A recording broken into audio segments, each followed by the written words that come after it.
গণতান্ত্রিক বিকেন্দ্রীকরণ ও জন আকাঙ্ক্ষার আলোকে স্থানীয় সরকার সংস্কার শীর্ষক চট্টগ্রাম বিভাগীয় সংলাপ অনুষ্ঠিত হয়েছে।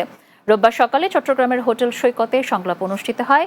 আইএসডির নির্বাহী পরিচালক এস.এম. নাজের হোসেনের সভাপতিত্বে গভর্নেন্স অ্যাডভোকেসি ফোরামের সচিবালয় ওয়েব ফাউন্ডেশনের উপপরিচালক কানিজ ফাতেমার সঞ্চালনায় উপস্থিত ছিলেন ফোরামের ফ্যাসিলিটেটর অনিরুদ্ধ রায়, সিআরসিডির নির্বাহী পরিচালক কাজী ইকবাল বাহার চৌধুরী সহ অন্যরা।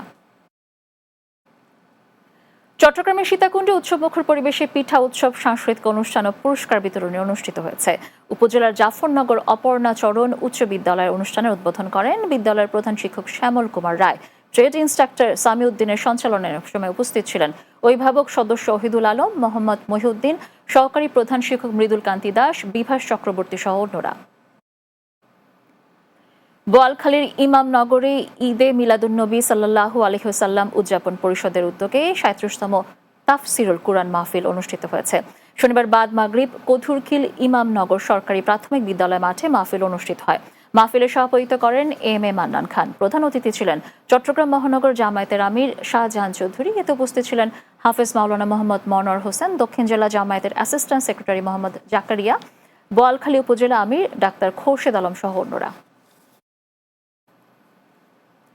চট্টগ্রামের সন্দ্বীপে প্রথমবারের মতো শুরু হয়েছে সন্দ্বীপ প্রিমিয়ার লিগ ২০২৫। উপজেলা ক্রীড়া সংস্থার আয়োজনে এই টুর্নামেন্ট ১৬ দল অংশগ্রহণ করে। মুসাপুর বদিউজ্জামান উচ্চ বিদ্যালয় ভেন্যুতে অনুষ্ঠিত খেলায় অলস্টার ক্লাব সন্দ্বীপকে ৫২ রানে পরাজিত করে প্রান্তিক স্পোর্টিং ক্লাব। উপজেলা ক্রীড়া সংস্থার সদস্য শওকত তালুকদারের সভাপতিত্বে উপস্থিত ছিলেন বাংলাদেশ কৃষি ব্যাংক সন্দ্বীপ শাখার ব্যবস্থাপক আখতারুজ্জামান সুজন, উপজেলা বিএনপির সিনিয়র যুগ্ম আহ্বায়ক বীর মুক্তিযোদ্ধা সোলাইমান বাদশাহ, আহ্বায়ক কমিটির সদস্য এম এ হালিম, চট্টগ্রাম উত্তর জেলা যুবদলের সহ স্বাস্থ্য বিষয়ক সম্পাদক ডাক্তার শাহাদাত হোসেন, চট্টগ্রাম উত্তর জেলা জাসাসের সাধারণ সম্পাদক আশরাফুল্লাহ, উপজেলা ক্রীড়া সংস্থার সদস্য আরিফুল আলম খালেদ সহ অন্যরা। শেষ করব দিনের বাংলা, তবে যাওয়ার আগে সংবাদ শিরোনামগুলো জানিয়ে দিচ্ছে আরও একবার। আইন শৃঙ্খলা স্বাভাবিক রাখতে জেলা প্রশাসকদের সজাগ থাকার নির্দেশ প্রধান উপদেষ্টার। হয়রানি বন্ধে পাসপোর্ট করতে লাগবে না পুলিশ ভেরিফিকেশন। আগে স্থানীয় নির্বাচনের দাবি দুরভিসন্ধিমূলক মন্তব্য রিজভির। মানুষের রাস্তা ধরে রেখে নির্বাচনে যাবে বিএনপি, বললেন মঈন খান। মানব পাচার মামলা তদন্তে পুলিশের গড়িমসির অভিযোগ, গ্রেফতার হচ্ছে না আসামি।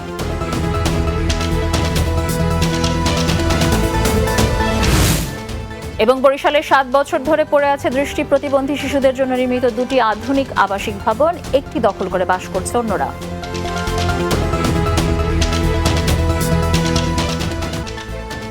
দর্শক, এই ছিল দিনের বাংলায়। আমাদের পরবর্তী সংবাদ রাত ৯টায় রাতের বাংলা দেখার আমন্ত্রণ রইল। আর এতক্ষণ সঙ্গে থাকার জন্য ধন্যবাদ সবাইকে।